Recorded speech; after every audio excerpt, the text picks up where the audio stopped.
नमस्कार दोस्तों, स्वागत है मेरे YouTube चैनल स्टडी 99। आज हम आज के अध्याय में हम अनुवांशिकी को समाप्त करेंगे। तो अनुवांशिकी क्या है?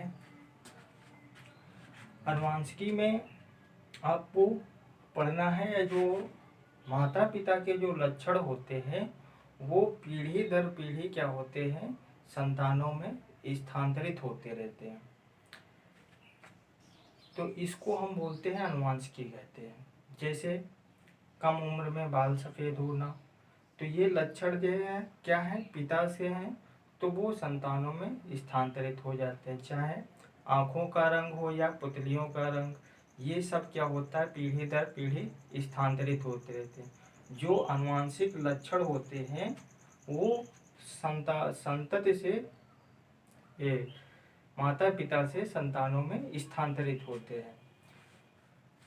तो यहाँ पर जो है अनुवांशिकी का जनक जो है किसको कहा जाता है, ग्रेगर जॉन मेंडल को। अनुवांशिकी का जनक ग्रेगर जॉन मेंडल को।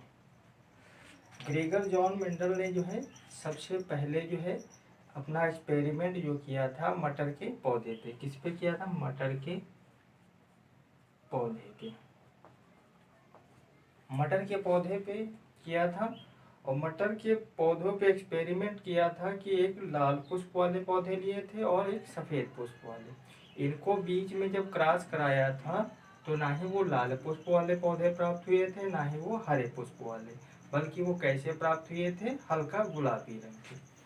तो इसका मतलब जो है, तो वो मेंडल ने अपने तीन नियम दिए कि माता पिता के जो लक्षण हैं वो तीन प्रकार से क्या होते हैं, स्थानांतरित हो सकते हैं। तो पहला जो है नियम दिया था प्रभाविता का नियम। पहला जो नियम था प्रभाविता का नियम। प्रभाविता का नियम में क्या किया था कि एक जो है लाल पुष्प वाले, एक सफेद पुष्प वाले,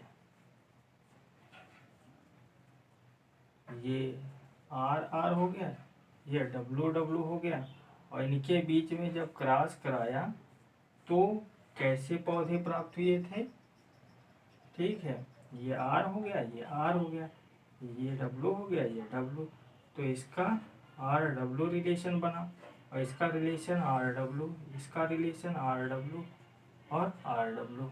तो इसमें देखा, पहले नियम में देखा मेंडल ने कि माता पिता के जो लक्षण है वो स्थानांतरित तो हुए हैं, लेकिन दोनों में से अलग अलग नहीं है, प्रभावित होकर के। दूसरा क्या है, 100% जो पौधे प्राप्त हुए थे वो कैसे प्राप्त हुए थे, प्रभावित होकर के। ठीक है, गुलाबी रंग के, गुलाबी रंग की। जैसे पिता क्या है, लंबे हो और माता क्या हो, कम लंबी हो, तो दोनों की संतानें जो होंगी वो मीडियम होंगी। तो इसका मतलब ये हुआ कि यहाँ पर दोनों से प्रभावित होकर के क्या है कि दोनों के कैरेक्टर्स संतानों में स्थानांतरित होते हैं। तो ये था मेंडल का प्रभाविता का नियम।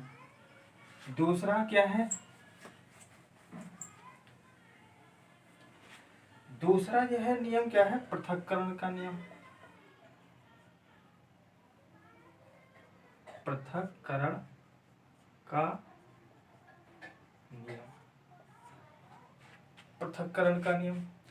तो मेंडल ने जो है प्रथम पीढ़ी में तो पौधे प्राप्त हुए, लेकिन प्रथम पीढ़ी में स्वपरागण जब कराया तो वहां पर ये F1 जनरेशन हो गई, दूसरी जो है F2 जनरेशन होती है। तो वहां पे जब क्रॉस कराया तो इन्हीं संकरित जो प्राप्त हुए हैं RW और ये RW, तो इनके बीच का जैसे रिलेशन जब निकल के आता है तो यहाँ पर RW और ये R,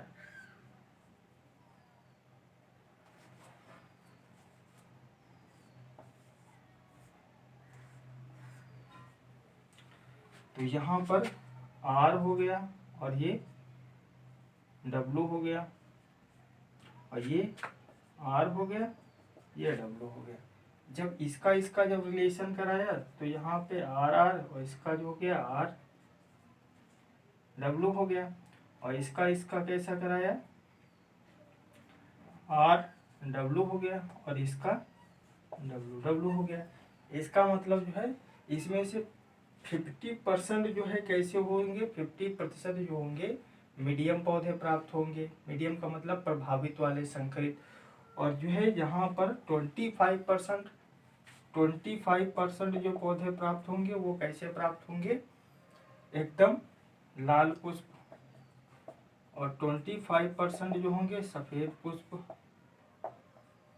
सफेद पुष्प। और यहाँ पर 50% जो होंगे वो कैसे होंगे, संकरित पौधे। ठीक है,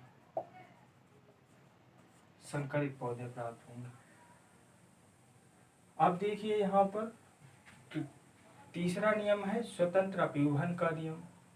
तो स्वतंत्र अपियूहन का नियम मतलब जो है ये हो गया थर्ड जनरेशन में होंगे जो पौधे होंगे वो स्वतंत्र होकर के अलग अलग प्रकार के प्राप्त होंगे। तो यह है मेंडल का नियम। अब जो है आनुवांशिक बीमारियां भी हैं।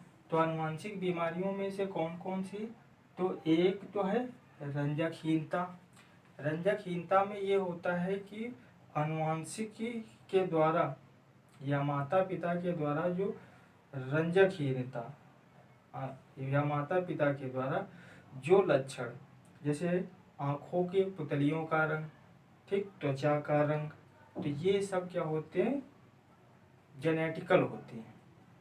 ठीक है, तो ये फिर उसके बाद देखिए हीमोफीलिया। तो हीमोफीलिया जो होती है ये भी क्या होती है, आनुवांशिक बीमारी होती है जो माता पिता से क्या होती है, बच्चों में स्थानांतरित होती है। अब हीमोफीलिया बीमारी में ऐसा होता है कि अगर जो है हीमोफीलिया से ग्रसित व्यक्ति है तो अगर उस व्यक्ति को कभी चोट लग जाती है तो ब्लड क्या होता है, निकलता रहता है, फाइनली उसकी डेथ हो जाती है। तो ये हो गई। दूसरा वर्धनता। वर्धनता भी क्या है, एक आनुवांशिक बीमारी है जिसको कलर ब्लाइंडनेस के नाम से भी जाना जाता है।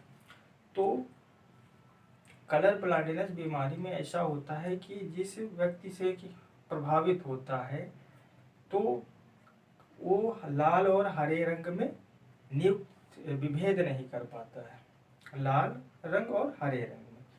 अब ये से क्वेश्चन आता है कि रेलवे में ड्राइवर नियुक्त क्यों नहीं किए जाते वर्धमान व्यक्ति, तो वहाँ पर जैसे क्योंकि वो लाल और हरे रंग में विभेद नहीं कर पाते हैं। तो ये हो गया वर्धान, हो गया वर्धानता। अब देखिए यहाँ पे नेक्स्ट क्या है, रुधिर वर्ग। अब रुधिर वर्ग से संबंधित भी ऐसी टाइप से आते हैं क्वेश्चन कि अगर माता का ब्लड ग्रुप ए है और पिता का ब्लड ग्रुप क्या है, बी है, तो संतानें कैसी होंगी, इस टाइप से कभी कभी क्वेश्चन आता है। तो उसका जो है आप इसी तरीके से डायग्राम बना के चेक कर लीजिएगा और जैसा ग्रुप आए वैसा नोट कर दीजिएगा।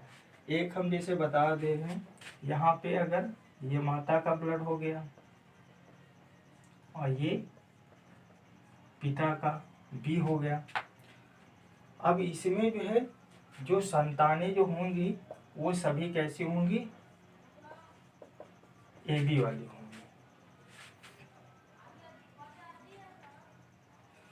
फिर देखिए डाउन सिंड्रोम। अब डाउन सिंड्रोम भी आनुवांशिक बीमारी है। डाउन सिंड्रोम में ये ऐसा होता है कि मानव में कितने गुणसूत्र होते हैं, 46 गुणसूत्र होते हैं। कितने होते हैं, 46 गुणसूत्र होते हैं। लेकिन जो डाउन सिंड्रोम में ऐसा होता है उस व्यक्ति में 46 की जगह पर कितने गुणसूत्र हो जाते हैं, 47 हो जाते हैं। कितने हो जाते हैं, 47। तो 47 गुणसूत्र होने की वजह से उस व्यक्ति को डाउन सिंड्रोम हो जाता है। डाउन सिंड्रोम में ऐसा होता है कि व्यक्ति की बुद्धि जो होती है वो मंद बुद्धि का होगा और कद छोटा होगा, होंठ क्या होंगे, मोटे होंगे, ठीक है, और सर क्या होगा, उभरा हुआ होता है। तो समझ जाइए कि ये डाउन सिंड्रोम का इफेक्टेड व्यक्ति है। तो क्वेश्चन आता है डाउन सिंड्रोम से। फिर देखिए टर्नर सिंड्रोम। टर्नर सिंड्रोम भी क्या है, ये भी एक आनुवंशिक बीमारी है, ठीक है।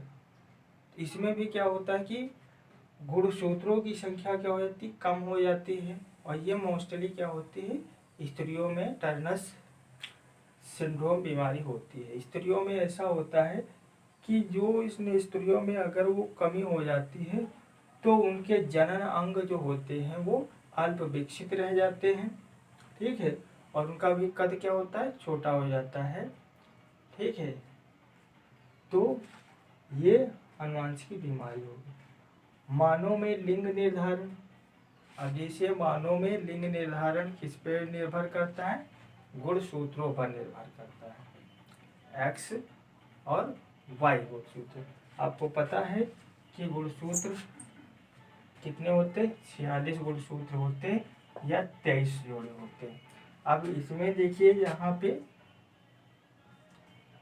22 जोड़ी जो होंगे उसमें से देखिए क्या होंगे, एक्स एक्स, और यहाँ पर एक जोड़ी जो है एक्स वाई पे डिपेंड करती है, डिपेंड होता है। तो यहाँ पर जैसे अगर यहाँ पे पिता का है, ये माता है एक्स और ये एक्स वाई पिता है, अब इनके बीच में जो है वो मेंडल का प्रथम नियम लागू हो जाता है। तो यहाँ पे एक्स एक्स हुआ और यहाँ पे एक्स वाई हो गया।